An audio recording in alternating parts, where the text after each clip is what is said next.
राधे राधे। जिंदगी का सफर चैनल में आपका स्वागत है। 70 वर्षीय कौशल जी अपने कमरे में सोकर उठे तो घड़ी की तरफ नजर डाला। दीवार घड़ी में उन्हें दिखा कि 4:30 बज चुके हैं। कौशल जी को प्यास लगी थी। टेबल पर रखा हुआ जग और गिलास देख वह पहुंचते हैं, लेकिन वहां पानी नहीं था। कौशल जी ने सोचा कि इस समय पर पोता और पोती पिंकी और पप्पू दोनों ट्यूशन में होंगे और बहू सरला शायद अपने कमरे में आराम करती हो। बहू को आवाज देना ठीक नहीं होगा। पूरा दिन काम करके थक तो जाती है बेचारी। वह गिलास उठाए और किचन में पानी लेने चल दिए। किचन में जाने से पहले पड़ता था बहू सरला का कमरा। बेटा बिपिन इस समय ऑफिस में था। सरला किसी से फोन पर बातें कर रही थी। क्या करूं यार, एक बार यदि पापा कहीं चले जाते तो हमारी भी समस्या दूर हो जाती। उधर से आवाज आ रही थी, ऐसा थोड़ी ना होता है। जब तेरे पति दो भाई हैं तो दोनों भाइयों की बराबर से जिम्मेदारी होती है।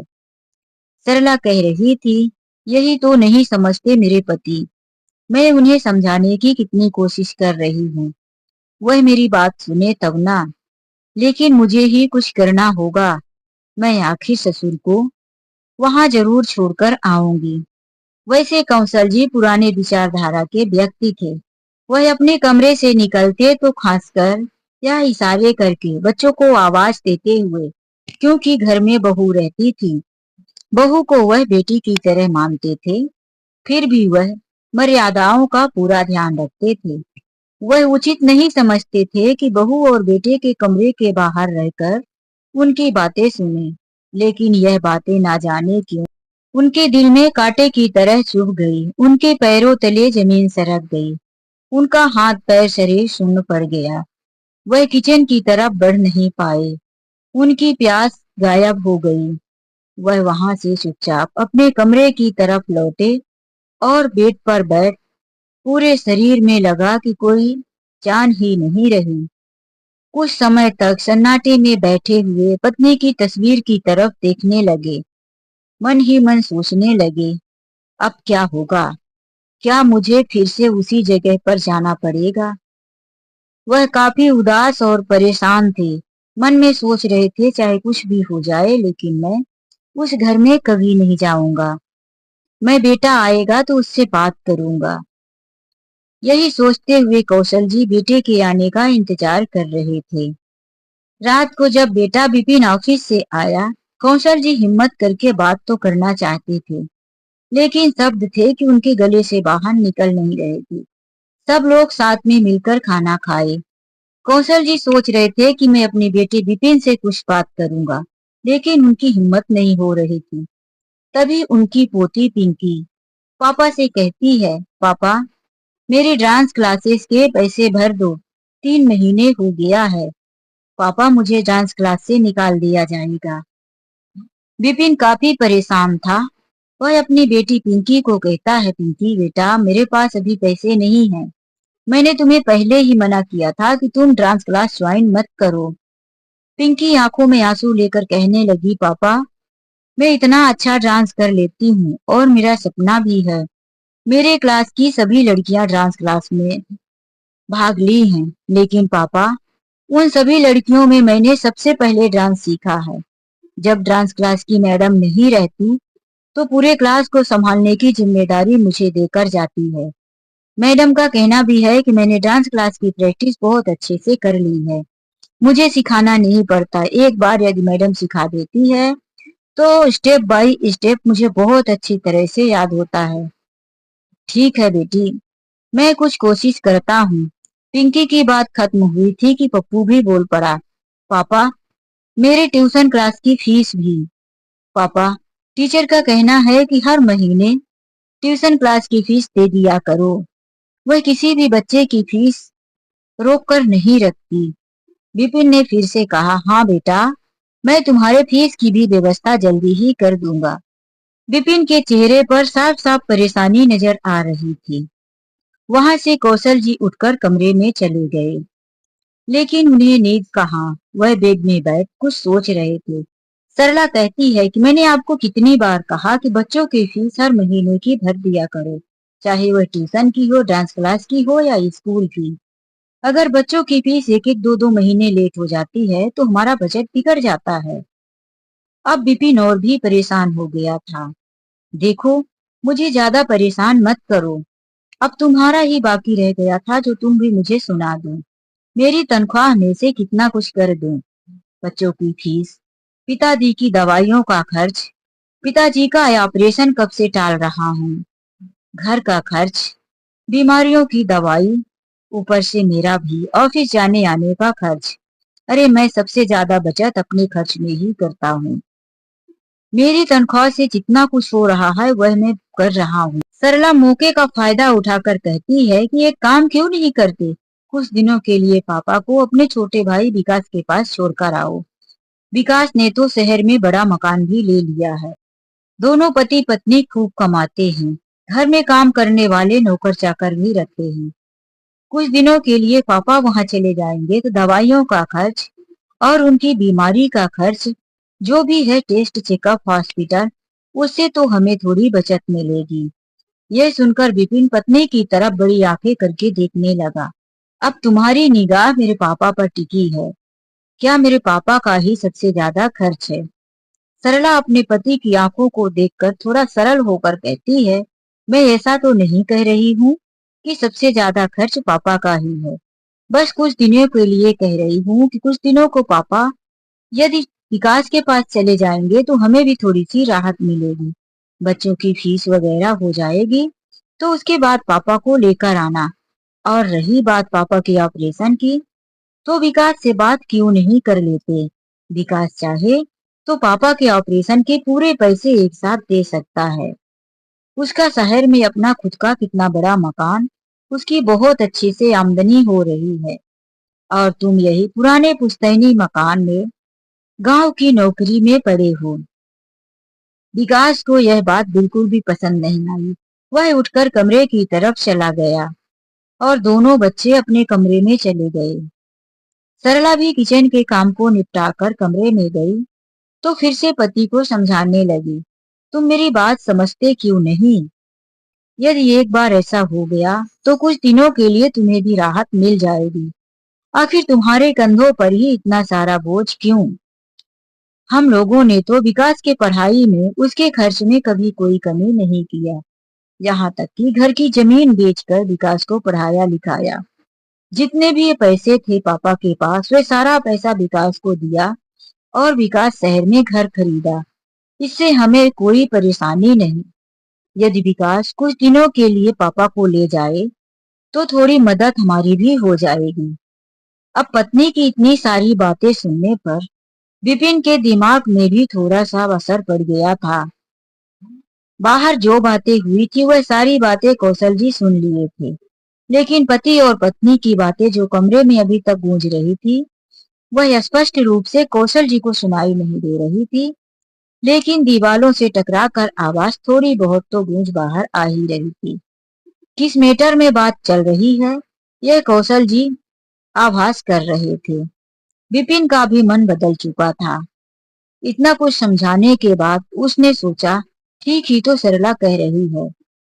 आखिर हम लोगों ने विकास के लिए इतना सब कुछ किया है, विकास का भी थोड़ा फर्ज बनता है।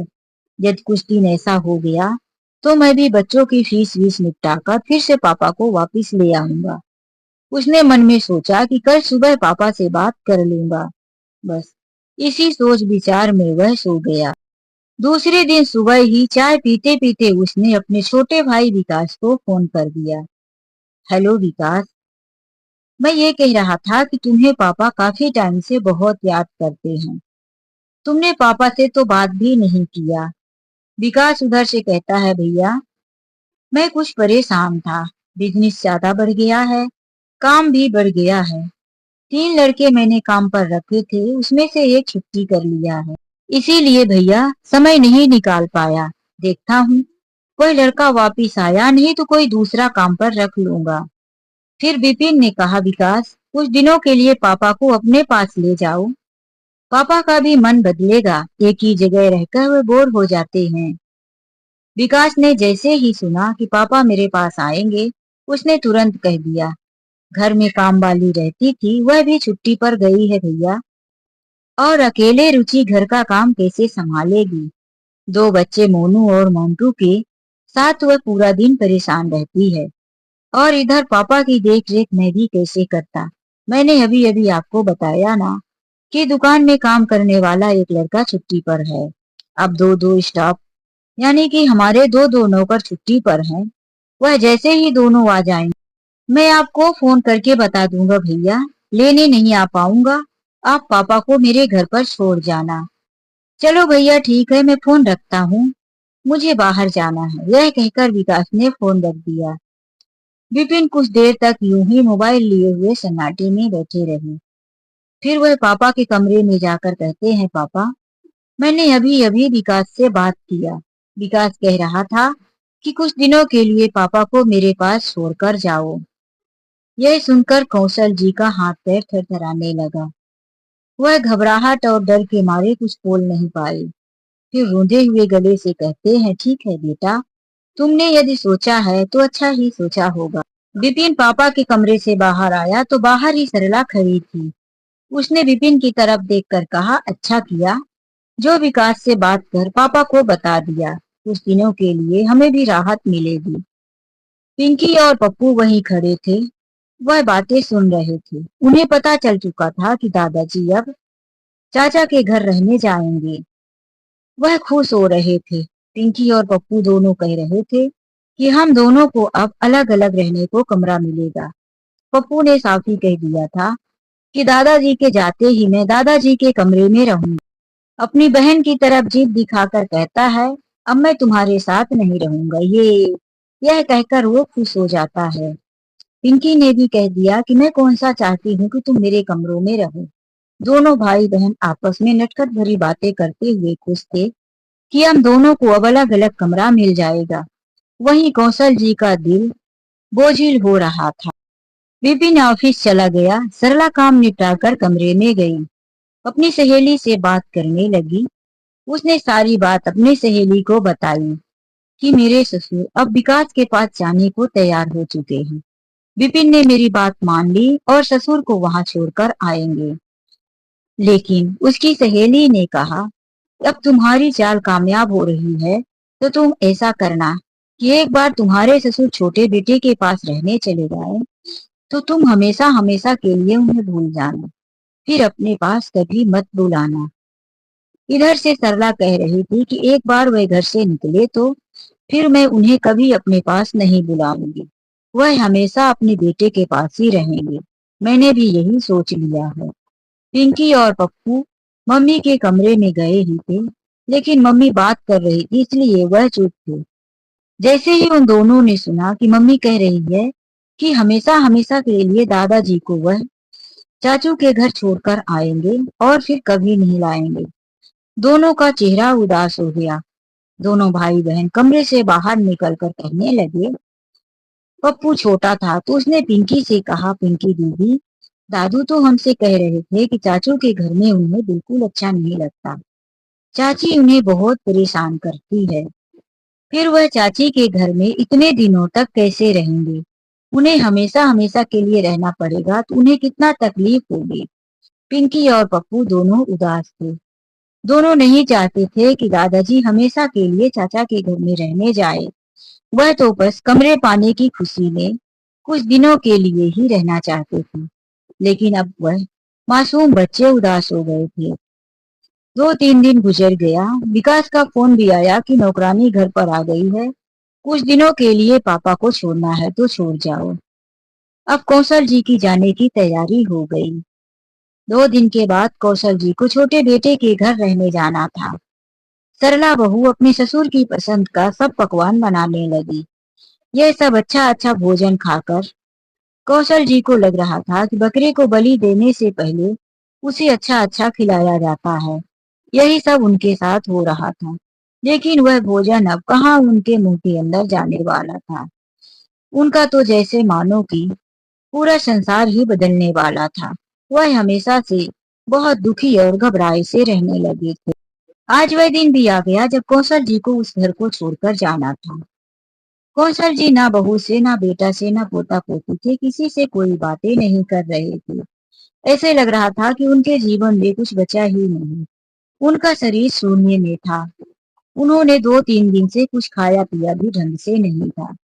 बहू उत्साह से सारे सामान पैक करके बाहर निकाल रही थी और दोनों पोता पोती यह सोचकर उदास थे कि दादाजी हमेशा के लिए जा रहे। यह बात दादाजी को पता नहीं है। कैब आने वाली थी, सारा सामान निकालकर बाहर रख दिया गया था। विपिन ने कहा कि जाओ पापा के कमरे में चेक कर लो सरला, पापा का कोई सामान छूटा तो नहीं है। सरला पापा के कमरे में गई और चेक करने लगी। एक पोटली थी जो उनके बिस्तर के नीचे रह गई थी। उस पोटली को जैसे ही सरला ने देखा तो उसके मन में आया कि आखिर यह क्या है जो पापा के बेड के नीचे रखी है। उसने तुरंत ही उस पोटली को निकाला। उसे लगा कि पापा की पेंशन आई थी, पापा पैसे छुपा कर रखे थे। इन पैसों से मेरे पिंकी और पप्पू की फीस हो जाएगी। उसका मन तो नहीं कर रहा था कि पापा के पैसे ले ले, लेकिन उसने सोचा कि कुछ दिनों की बात है, हम पापा के पैसे ले लेंगे, फिर पापा को वापिस कर देंगे। वैसे भी विकास के घर में पैसों की कोई कमी नहीं है और शायद पापा भूल गए हैं। यह भगवान की कृपा है हमारी मदद करने के लिए। उसने कपकपाते हुए हाथों से बेड के नीचे अंधेरे में रखे हुए पोटली को निकाला तो उसमें एक डायरी ब्लैक कलर की थी। उस डायरी को उसने देखा और मन में सोचा, अरे यह तो डायरी है, शायद पापा डायरी के अंदर पैसा रखते होंगे। उसने जैसे ही डायरी को खोला, सरला की नजरें डायरी पर टिक गई। पत्नी को याद करके कई दुख भरी बातें उन्होंने पढ़ा, लेकिन जब उन्होंने डायरी के दूसरे पेज को पढ़ा तो जो उसमें लिखा था वह हृदय विदारक था। वह उस पन्ने को पढ़ने ही जा रही थी कि बाहर से विपिन ने आवाज दिया, सरला एक गिलास पानी लेकर आओ, पापा की दवाई खाने का समय हो गया है। सरला तुरंत बाहर निकली और पानी दी। फिर विपिन ने कहा, पापा के कमरे को ठीक से चेक कर लो, उनकी कोई दवाई कोई रिपोर्ट रह गई हो तो वापिस लेकर आओ, वरना फिर से छोड़ने जाना पड़ेगा और पापा को तकलीफ होगी। सरला जल्दी से कमरे में गई और फिर से डायरी उठाई। डायरी पढ़ने की उत्सुकता उसके मन में काफी बढ़ती जा रही थी। उसने पढ़ना शुरू किया।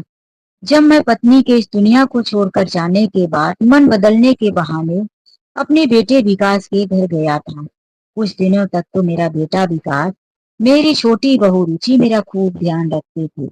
मोनू मंटू मेरे पास आकर खूब हंसते खेलते थे। विकास मेरे पास बैठकर घंटों समय गुजारा करता था।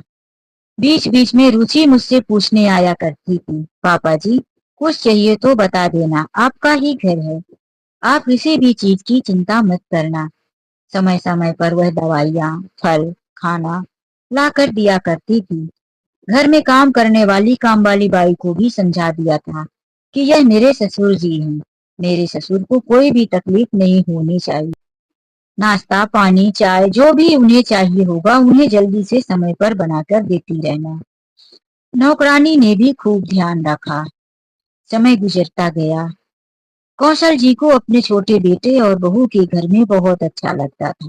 पत्नी छोड़कर चली गई थी, इस बात का दुख तो उन्हें हमेशा ही था, लेकिन मन में एक तसल्ली थी कि मेरे 2 बेटे हैं, दोनों मेरा खूब ध्यान रखते हैं।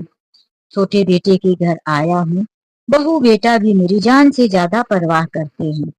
हर वक्त मुझसे पूछते रहते हैं, पापा जी कोई तकलीफ तो नहीं है।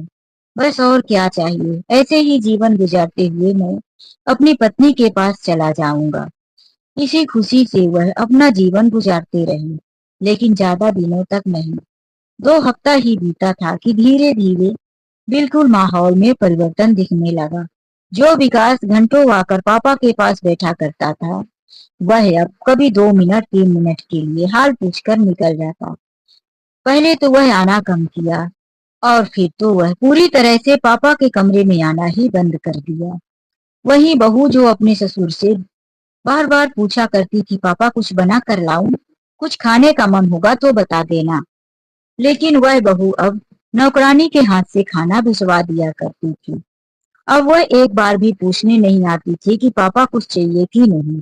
जो नौकरानी दिन में 10 बार आकर पूछा करती थी, साहब कुछ चाहिए तो बता दो, मालकिन ने कहा है कि मैं आपको जल्दी से बनाकर दे दूंगी। लेकिन वह नौकरानी जब देखी कि उनके बेटा और बहू ही उनका ध्यान नहीं रख रहे हैं, तो मैं कौन होती हूँ उनकी सेवा करने वाली। नौकरानी भी अब कमरे में आना बंद कर दी थी। कौशल जी अब कई बार आवाज देते तब उन्हें एक गिलास पानी मिलता। मोनू मंटू भी अब अपने दादा के पास आना बंद कर दिए थे। कौशल जी को वह घर पराया लगने लगा था। कौशल जी को एक मेहमान वाले कमरे में ठहराया गया था। कौशल जी समझ चुके थे कि जिस तरह से मेहमान की स्वागत सिर्फ 2-4 दिन ही किसी के घर में होती है, उसी तरह से मेरी भी मेहमानगिरी अब खत्म हो गई है। अब मैं इन लोगों के लिए बोझ बन गया हूँ। अब तो कौशल जी के लिए पानी जैसा दूध आने लगा था। फ्रूट तो उन्हें अब देखने को भी नहीं मिलता था। खाने का भी कोई समय नहीं रहता था। वह कई बार आवाज देते तो उन्हें एक बार चाय मिलती थी। किचन में भी जाने से बहू ने मना कर दिया था। लेकिन जब पानी को आवाज देते रहते कोई पानी नहीं देता, तो खुद ही उठकर किचन में जाते थे। अब यह हालात हो गई थी कौशल जी की। बेटा कई बार यह कह दिया था कि पापा, जब आपको हमेशा यहीं रहना ही है तो घर के हालात और माहौल को समझकर रहना पड़ेगा। मैं भी बिजनेस करता हूँ और रुचि भी पूरा दिन घर के काम करती है। उसके पास इतना कहाँ समय कि 2 बच्चों के साथ साथ आपकी सेवा में जुटी रहे। आप भी अपने काम खुद कुछ कर लिया करो।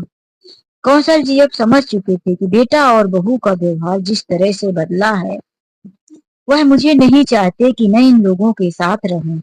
एक दिन मोनू और मंटू खेलते खेलते दादाजी के पास आकर बैठ गए। पहले इधर उधर की बातें किए, फिर कहते हैं, दादाजी, मम्मी कहती है कि आप उन्हें परेशान करके रख दिए। आपने मम्मी का जीना हराम कर दिया है। तो आप ऐसा क्यों करते हैं? मम्मी का जीना क्यों हराम कर दिए हैं? मासूम बच्चों के मुंह से यह शब्द सुनकर कौशल जी के पैरों तले जमीन सरक गई। वह समझ चुके थे कि इन मासूम बच्चों की इसमें कोई गलती नहीं। जो माँ के मुंह से सुना था वह आकर बोल दिए। वह मुस्कुरा कर कहने लगे, बेटा, मैं कोशिश करूंगा कि तुम्हारी मम्मी को मेरी वजह से कोई परेशानी नहीं होगी। अब तुम लोग जाकर खेलो। दोनों बच्चे खेलने चले गए, लेकिन कौशल जी के मन में तूफान मचा था। आखिर आखिर मैंने ऐसा क्या किया जो मेरी बहू रुचि को मेरी वजह से इतनी तकलीफ हो रही है। विपिन का फोन तो आता रहता है, लेकिन आज विपिन का फोन आएगा तो मैं उससे कहूंगा कि मुझे मेरे पुराने घर पर ही ले चलो। मैं अब यहाँ नहीं रहना चाहता।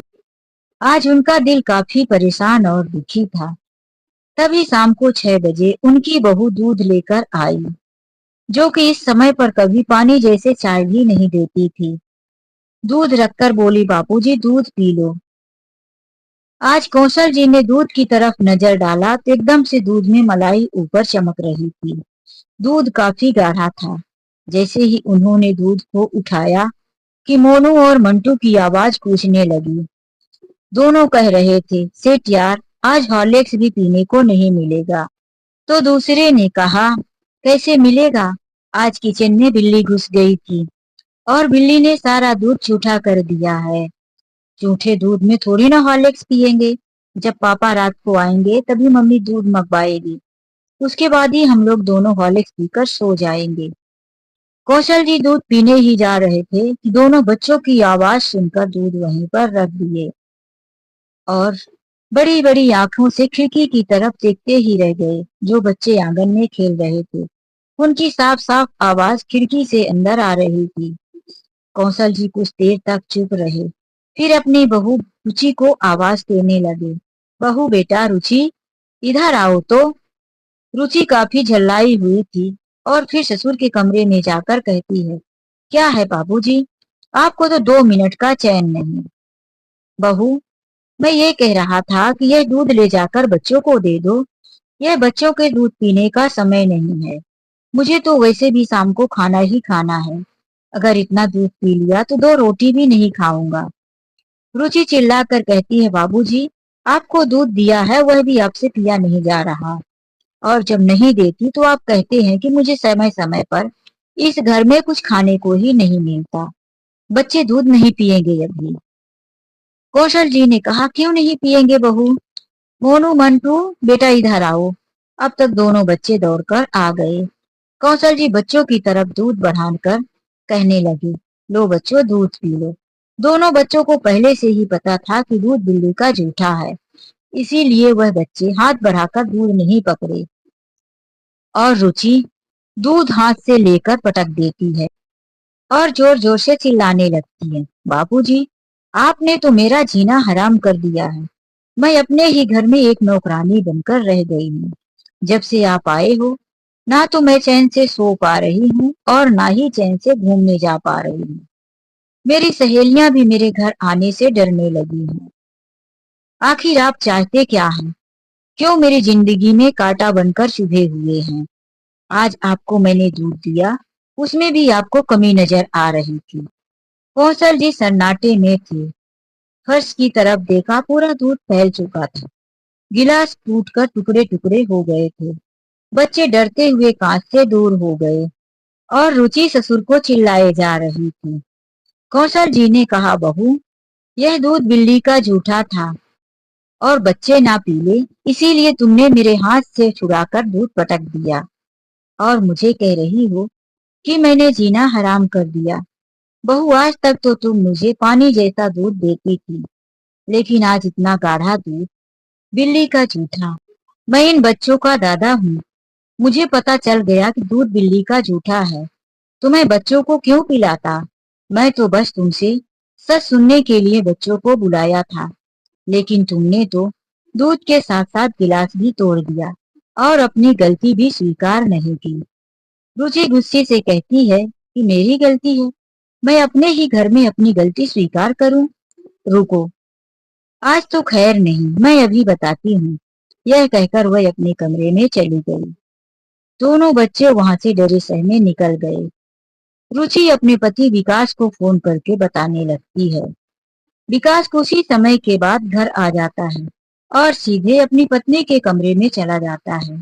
इधर कौशल जी मन में सोच रहे थे कि आखिर गलती बहू की है। मैं भी बताऊंगा कि मुझे आज बहू ने बिल्ली का जूठा दूध दिया था। आखिर मेरा बेटा है, मैंने भी उसके लिए क्या क्या नहीं किया। वह मेरी बात सुनेगा तो समझेगा और उसे गुस्सा अपनी पत्नी के ऊपर ही आएगा।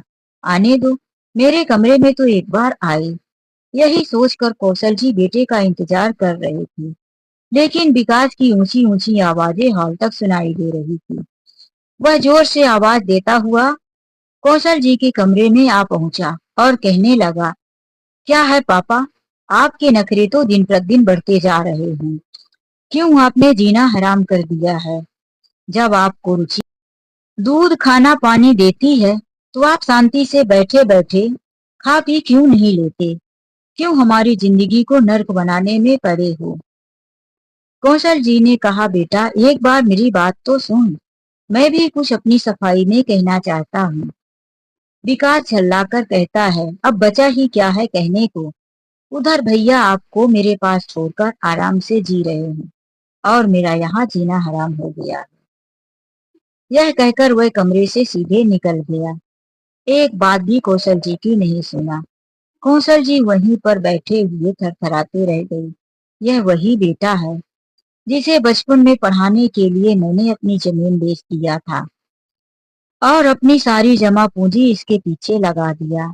इससे अच्छा तो मेरी बड़ी बहू सरला है, जिस बेटे के लिए मैंने आज तक इतना खर्च नहीं किया।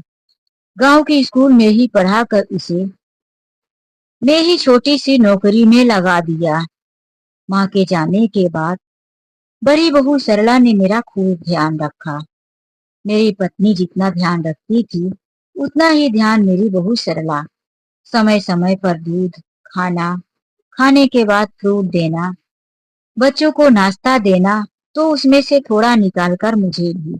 बच्चों से कहती रहती, दादाजी को परेशान मत करना, किसी चीज की जरूरत होगी तो दादाजी के कमरे में ले जाकर दे देना और दादाजी से पूछते रहना, पानी वगैरह जो भी चाहिए तो तुम लोग भी उनकी सेवा करो।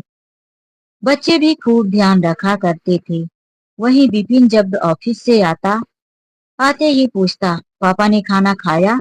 पापा को समय से दवाइयां दी और मेरे बड़े बेटे विपिन को मेरे ऑपरेशन की कितनी चिंता है। क्या करे बेचारा, मजबूर है। मेरी बहू सरला भी मजबूर है, क्योंकि मेरे विपिन के पास इतनी आमदनी नहीं है कि दोनों बच्चों की प्राइवेट स्कूल की फीसें, उनकी अलग से एक्टिविटी की फीस भर पाए और घर खर्च, मेरी दवाइयों का खर्च चला पाए। इसीलिए कभी कभी बेचारी बहू सरला परेशान हो जाती है। लेकिन मेरी बहू दिल की बुरी नहीं है। जब तक मैं सब परिवार के साथ खाने नहीं बैठता तो मेरी बहू बुलाती रहती है, बाबूजी जल्दी आइए। मेरे कुछ तो अच्छे कर्म रहे होंगे जो मुझे सरला जैसी बहू मिली और विपिन जैसे बेटा। बस आगे भगवान की मर्जी। फिर सरला ने आगे का पेज पलटा। कुछ 4-5 दिनों का डेट डाला था। सरला ने पढ़ा। उसमें लिखा था, आज फिर से मेरी जिंदगी का सबसे खतरनाक समय है। बहू सरला और बेटा विपिन ने निर्णय कर लिया है कि मुझे छोटे बेटे विकास और रुचि के पास जाना है। मैंने भी देखा कि उनके पास कितनी मजबूरियां हैं। अपने सुख के लिए मैं अपने बेटे और बहू को परेशान नहीं करूंगा। यदि मेरे चले जाने से घर में कुछ खर्च कम हो जाता है और बच्चों की फीस पढ़ाई सब अच्छे से हो जाती है तो मैं चला जाऊंगा। मैं आशीर्वाद देता हूँ कि मेरा बेटा बहू और दोनों पोते पोती खूब सुखी रहे। सरला अब तक जो अपने ससुर की डायरी पढ़ रही थी, उसकी आंखों से आंसू बहे जा रहे थे। अभी नीचे की 2-4 लाइनें पढ़ने को और बाकी थी। वह आंसू पोंछकर पढ़ने की कोशिश करने लगी। तभी बाहर से आवाज आई, सरला, ओ सरला, तुम कहाँ चली गई? देखो अब कैब भी आ गई है। कुछ सामान बाबूजी के कमरे में हो तो लेकर आओ। यह आवाज सरला के पति विपिन की थी। सरला ने डायरी को बंद किया और उसी में डालकर वहीं रख दी। आंसू पोंछते हुए बाहर आई और चुपचाप खड़ी हो सबको देखने लगी। विपिन ने कहा, क्या हुआ? कुछ सामान है कि सब आ गया है बाहर? सरला ने कहा, अब बाबूजी कहीं नहीं जाएंगे। अचानक से सरला के मुंह से ऐसे शब्द सुनकर कौशल जी पीछे मुड़कर देखे। पिंकी और पप्पू जो दादाजी के पास खड़े थे वह भी माँ की तरफ देखे। विपिन कहता है, ये क्या बोल रही हूँ? क्या हो गया है तुम्हें? मुझे कुछ नहीं हुआ है, मैं ठीक कह रही हूँ। मैं बाबूजी को कहीं नहीं जाने दूंगी। अब आपके पिताजी हमारे साथ ही रहेंगे। कौशल जी को तो यकीन ही नहीं हो रहा था कि आखिर ये सब क्या हो रहा है। विपिन भी समझ नहीं पा रहा था कि आखिर सरला का हृदय परिवर्तन कैसे हो गया। अभी 4-5 दिन पहले जो सरला रात भर कान भरी थी, अपने पति को सोने नहीं दे रही थी, कुछ दिन के लिए अपने पिताजी को छोड़कर आओ, छोटे बेटे और बहू के पास रख दो, हमारा बजट बिगड़ रहा है, सारी रात उसने काम भरा था। आज वही सरला जाते जाते ऐसा क्यों कह रही है? विपिन ने फिर से एक बार चौंकते हुए कहा, सरला, तुम ठीक ठीक बोलोगी, तुम्हारा दिमाग खराब हो गया। अरे सामने कैब खड़ी है, बाबूजी का सामान पैक है, बाबूजी जाने को तैयार हैं और तुम्ही ने तो कहा था कि बाबूजी कुछ दिन के लिए विकास और रुचि के पास चले जाएंगे तो उन्हें भी आराम रहेगा। लेकिन अब तुम क्या चाहती हो? क्या हुआ है तुम्हें? सरला ने कहा, वह जो भी था एक गलत फहमी थी, लेकिन अब मेरा अंतिम निर्णय है कि बाबूजी कहीं नहीं जाएंगे। पिंकी, पप्पू, बाबूजी के बैग उठाओ और उनके कमरे में लेकर जाओ। दोनों बच्चे खुश हो गए और जल्दी जल्दी बैग को उठा उठाकर बाबूजी के कमरे में ले जाकर रखने लगे। सरला ने आगे बढ़कर कैब को कहा, भैया माफ करो और अभी यहाँ से जाओ, हो सके तो आप अपने पैसे ले लो। लेकिन वह पहचान वाला था, उसने कहा, भाभी जी, जब हमने सवारी ही नहीं लिया तो पैसे किस बात की? विपिन अभी भी वहीं चुपचाप खड़ा था। फिर उसका फोन बज उठा।